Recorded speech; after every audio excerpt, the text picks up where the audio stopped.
Hi all, welcome back to Make More Bonsai. It's winter here in Texas, so it's a frigid 50 degrees, and the sun goes down around 5:30, which is really the only way you can truly confirm what season you're in when you live in the southern US.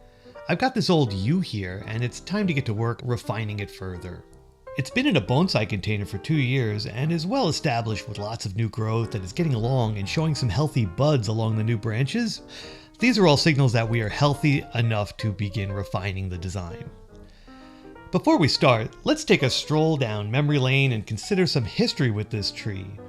This yew was collected, by collected I mean dug up, from my grandparents' garden in New York around 2001. It's now 2023, so that's a long time. Longer even when you consider when it was planted there, which was probably in the 1970s, and I imagine it was at least 8 years old when they bought it, so it's like, roughly 60 years old now. Here's the highest quality digital photo I was able to snap of it after it was placed in a pot to recover. A lot has changed since then. I mean, back then, I was still doing this. Lost wasn't even on TV then. iPhones were 6 years from even happening. By the time it started looking like this, I'd stopped rocking professionally and was rocking at an ad agency, got married and made one of these. Shortly after, by we I mean the family and the trees, moved to Texas and set up shop. By then it looked like this. Over that time, a large portion of the original trunk had receded, revealing a few live veins that supported plenty of groovy, healthy foliage. That shari and jin are the main focal points of the tree, including that big honkin' root that you can't ignore, but harmonized well with the upper jin, so to me, that made for a great front for the tree. I like how they mirror each other and help guide your eye through the tree. There is a live vein along the left, one climbing up the center, and also one in the back. You have the ability to create buds from old wood, and I took advantage of those opportunities to create a main directional branch low on the trunk, which really helps reinforce the exaggerated contrasting look of old age that the shari offers. The second branch has a live portion growing around an old jin, which is a valuable feature, and it also mirrors the dead root area. Some goals for this session. I want to further develop the main branch to emphasize the directional energy the large dead root is already pointing toward. I also want to reveal more of the second branch's charm, open the tree up with more spaces between the branches while assisting more foliage behind the main feature of the shari and the jin to kind of frame it and raise the contrast between the live and the dead portions. To do this, fall and winter are a good time as all of the previous year's growth has hardened off and many of the new buds have formed, which will assist me in deciding where to prune back to and which direction the new growth will go. And there will be some wiring to open up the space to let light in and better organize the branches for the spring push. While carefully wiring out the main branch, making sure I don't press down any of the needle-like leaves that come with a yew, I'm considering how to extend the branch further to enhance the asymmetrical triangle I'm building with the masses of foliage throughout the tree. I also want it to be greedy for light and fill in with as much ramification as this tree can muster to really make this branch feel like it has worked really hard to attain its position after theoretically surviving so much natural stress and pressure to cause such a large portion of the tree to die off. In my mind, this branch is an allegory or an example we can connect ourselves with, reflecting on our own life's struggle against setbacks and adversity. That second branch with its dead portion is there to support that concept. If you can do it, I can do it too kind of attitude. It will always be catching up and doing really well, inspired by its role model. This anthropomorphic personification isn't always present in a bonsai, sometimes it's simply a pretty tree. When the opportunity arises to take advantage of an emotional connection with a bonsai with a tree, being a bit more than just a pretty tree, it can become a very rich relationship you share with the tree and with your work.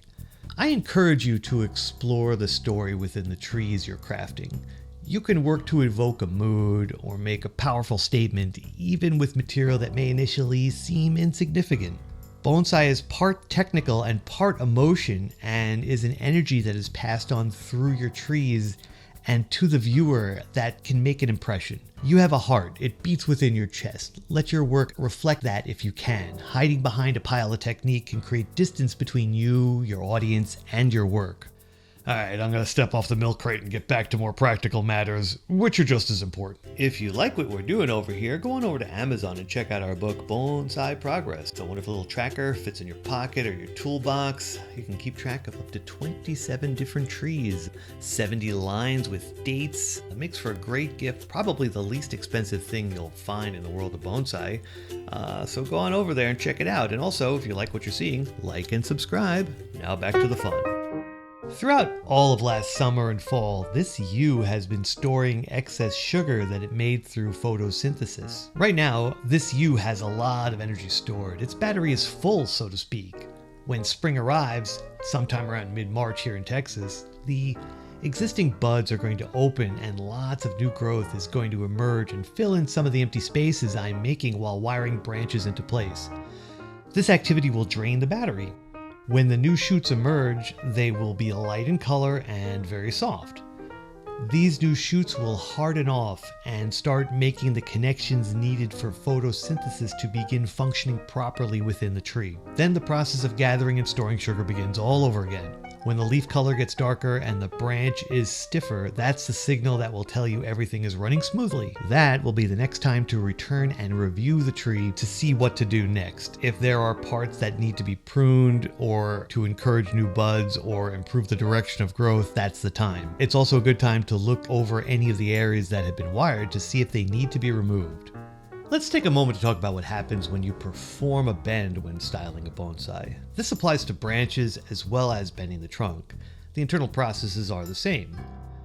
When you perform a bend, as well as making design decisions that will enhance the beauty of the bonsai for centuries to come, you are injuring the cellular tissue in that section you're bending. The outside of the bend stretches the tissue, and the inside compresses the tissue. This triggers the tree to send resources to those areas and repair and rebuild. The more extreme the bend, the more damage that needs to be repaired.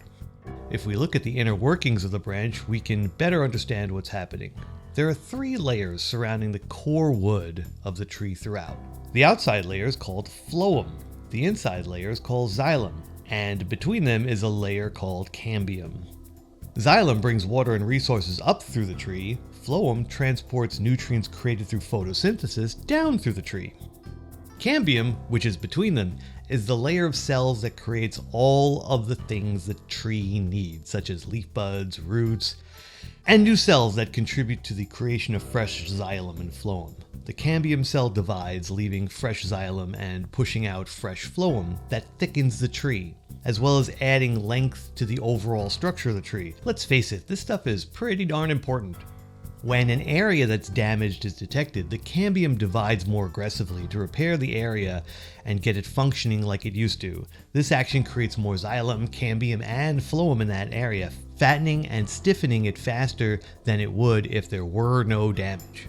Over time, the damage is completely healed, and the excess of cells created contribute to the area retaining the shape that it was manipulated into during the bend. You can see when the bend has taken a firm hold when you see growth beginning to consume the wire. At that point, the wire needs to be removed.